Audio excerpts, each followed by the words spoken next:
सुप्रभात प्रिय छात्रों, आशा करती हूँ कि आप सभी स्वस्थ होंगे एवं स्वास्थ्य नियमों का पालन कर रहे होंगे।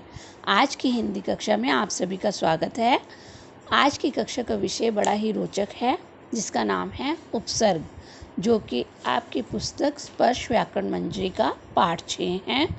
उपसर्ग के बारे में जानेंगे कि उपसर्ग किसे कहा जाता है, उपसर्ग के कितने भेद होते हैं। तो आइए प्रारंभ करते हैं।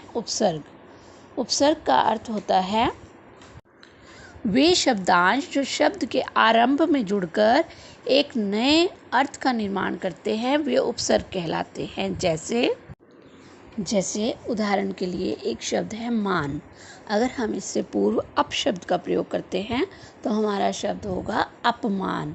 यह अपमान शब्द जो है, इसमें अप उपसर्ग कहलाएगा और मान मूल शब्द कहा जाता है। तो आइए बच्चों, एक बार फिर से जान लेते हैं कि उपसर्ग किसे कहा जाता है। उपसर्ग का अर्थ होता है वे शब्दांश जो शब्द के प्रारंभ में जुड़कर एक नए अर्थ का निर्माण करते हैं। और उपसर्ग शब्द क्या होता है? उपसर्ग शब्द दो शब्दों से मिलकर बना है, उप जमा सर्ग। उप का अर्थ होता है पास या निकट, और सर्ग का अर्थ होता है रचना या निर्माण। एक अन्य उदाहरण देखिए, जैसे कि अधिकार। कार शब्द है, उसमें हमने पूर्व अधि शब्द लगा दिया तो शब्द तैयार हुआ अधिकार। तो इसी प्रकार एक और शब्द है, जैसे कि सुपुत्र। अब पुत्र शब्द है, इससे पहले हमने सु लगा दिया। सु मीन्स अच्छा। अब जो ये हमने पहले वाला शब्द लगाया है सु, ये हमारा उपसर्ग कहलाएगा, और जो बाद वाला शब्द है पुत्र, वो हमारा मूल शब्द कहलाएगा। तो इस प्रकार उपसर्ग की परिभाषा क्या होगी? वे शब्दांश जो शब्द के प्रारंभ में जुड़कर उस शब्द के अर्थ में ही परिवर्तित कर देते हैं, वे हमारे उपसर्ग कहलाते हैं। जैसे एक और एग्जाम्पल देखिए, जय शब्द है, जय का अर्थ होता है जीत, लेकिन अगर उससे पूर्व हम एक उपसर्ग का प्रयोग करते हैं प्र लगा देते हैं, तो हमारा शब्द होगा पराजय, जिससे कि सारा का सारा अर्थ ही बदल गया। पराजय का अर्थ होता है हार।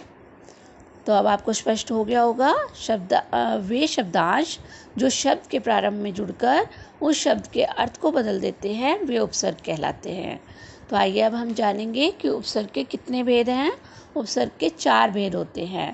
पहला है संस्कृत के उपसर्ग, फिर हिंदी के उपसर्ग, फिर उर्दू के उपसर्ग, और अंतिम एवं चौथे उपसर्ग होते हैं जो उपसर्गों की भांति प्रयुक्त होने वाले अव्यय शब्द होते हैं। संस्कृत के कुछ उपसर्ग देखिए, जैसे अ का अर्थ जो है निषेध में किया जाता है, निषेध अर्थ में। जैसे अज्ञात, अनीति। सत्य शब्द है, इससे पूर्व अ जोड़ देंगे तो क्या हो जाएगा? असत्य। ऐसे ही ज्ञान शब्द है, इससे पूर्व अ लगा देंगे तो क्या हो जाएगा? अज्ञान।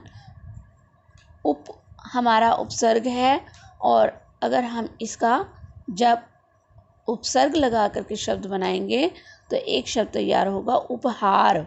उपहार का अर्थ होता है गिफ्ट। उपचार का मतलब होता है इलाज। उपकार का मतलब होता है भला करना।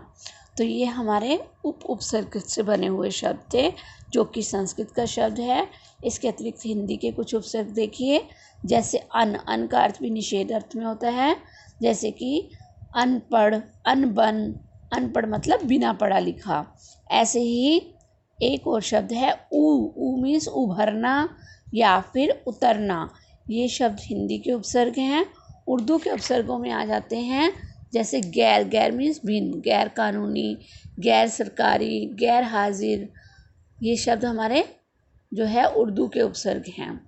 ऐसे ही खुश का खुशबू, खुशनुमा, खुश दिल, खुशहाल, खुश मिजाज। फिर कुछ एक ऐसे शब्द हैं जो उपसर्ग की भांति प्रयुक्त होने वाले अव्यय शब्द हैं। अव्यय का अर्थ आपको मालूम ही है, जिसमें किसी प्रकार का कर्ता, लिंग आदि में कोई भी परिवर्तन ना हो। जैसे कि बहिर हमारा क्या है? उपसर्ग शब्द है। इसमें बहिर, और ये हमारा बहिर जो है अव्यय शब्द है, और इससे हमने शब्द तैयार किया बहिर्मुख, बहिर्गमन, बहिर्रंग। ऐसे ही चिर का मतलब होता है बहुत। चिरकाल, चिरायु। अब काल के आगे हमने चिर लगा दिया तो उपसर्ग क्या हो गया हमारा चिर, और काल हमारा क्या हो गया मूल शब्द। ऐसे ही चिरायु शब्द है, चिरायु में हमारा चिर जो है वो उपसर्ग होगा और आयु मूल शब्द होगा। जो पीछे लगने वाले शब्द होते हैं वो मूल शब्द कहलाते हैं, और जो आगे शब्द लगते हैं और शब्द के अर्थ को परिवर्तित कर देते हैं वे हमारे उपसर्ग कहलाते हैं। तो मुझे उम्मीद है कि आप लोगों को उपसर्ग समझ में आ गया होगा। इसके बाद अगली कक्षा में हम इस पाठ का अभ्यास कार्य करेंगे। धन्यवाद।